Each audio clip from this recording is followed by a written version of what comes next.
ഇന്നത്തെ ട്രിക്ക് എന്ന് പറയുന്നത് നമ്മൾ 8th സ്റ്റാൻഡേർഡിൽ പഠിച്ചത് തന്നെയാണ്. Sum of first n odd numbers എന്ന് പറയുന്നത് n² ആണ്. ആദ്യത്തെ n ഓഡ് നമ്പേഴ്സ്, അതായത് ഒറ്റസംഖ്യകളുടെ ആദ്യത്തെ n വരെയുള്ള ഒറ്റസംഖ്യകളുടെ സം എന്ന് പറയുന്നത് n² ആണ്. അതായത് ഓഡ് നമ്പർ എന്ന് പറയുന്നത് 1, 3, 5, 7, 9 ഇതൊക്കെയാണ് ഓഡ് നമ്പേഴ്സ്. ആദ്യത്തെ, അതായത് ഈ മെത്തേഡ് യൂസ് ചെയ്യണമെങ്കിൽ തുടക്കം മുതലുള്ളത് ഉണ്ടായിരിക്കണം. അപ്പോൾ ഇതിൻ്റെ ആൻസർ എങ്ങനെയാണെന്നുള്ളത് നമുക്ക് നോക്കാം.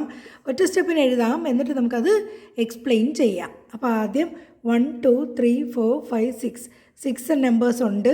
6² ദാറ്റ് ഈസ് 36 ആയിരിക്കും നമ്മുടെ ആൻസർ. ഇനി ഇത് കറക്റ്റ് ആണോ എന്നുള്ളത് നമുക്ക് ചെക്ക് ചെയ്യാം. അതായത് ഇതെല്ലാം കൂടി ആഡ് ചെയ്യുമ്പോൾ നമുക്ക് 36 കിട്ടണം. 11ഉം 9ഉം 20, 27, 27 3 30, 30 5 35 1 36 നമുക്ക് കിട്ടിയില്ലേ? അപ്പോൾ എങ്ങനെയാണ് നമ്മൾ ചെയ്യേണ്ടത്? ഇത് എത്ര വരെ എന്നുള്ളതാണ്. n എന്ന് പറയുന്നത് 11 വരെയല്ല, എത്ര എണ്ണം എന്നാണ് മീൻ ചെയ്യുന്നത്. കുഞ്ഞുകുട്ടികളൊക്കെ അതെപ്പോഴും തെറ്റിക്കാറുണ്ട്. n ഓഡ് നമ്പേഴ്സ് എന്ന് പറയുമ്പോൾ ആദ്യം ഈ 11 ആയിരിക്കും പെട്ടെന്ന് ഓർമ്മ വരുന്നത്. 11ൻ്റെ സ്ക്വയർ എഴുതി വയ്ക്കും. അങ്ങനെയല്ല, എത്ര എണ്ണം? 1, 2, 3, 4, 5, 6 6 ആദ്യത്തെ 6 സ്ക്വയർ എന്ന് പറയുന്നത് 6ൻ്റെ സ്ക്വയർ ആയിരിക്കും 36. ഒരു എക്സാമ്പിൾ കൂടി നോക്കാം.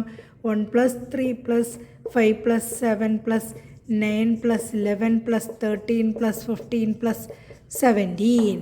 അപ്പോൾ ഇത് ഓഡ് നമ്പേഴ്സ് ആയിരിക്കണം. തുടക്കം ഇങ്ങനെയായിരിക്കണം. അപ്പോൾ എങ്ങനെ? 1, 2, 3, 4, 5, 6, 7, 8, 9 81. ഇതാണ് നമ്മുടെ ആൻസർ. അപ്പോൾ നമ്മൾ 11 വരെ കൂട്ടി 36 + 15 13 28 + 17. അപ്പോൾ എത്ര? 8 6 14 7 21 2 3 2 5 6 7 1 8. നമുക്ക് 81 കിട്ടിയില്ലേ? അപ്പോൾ ഇതാണ് നമ്മുടെ ഇന്നത്തെ ട്രിക്ക്.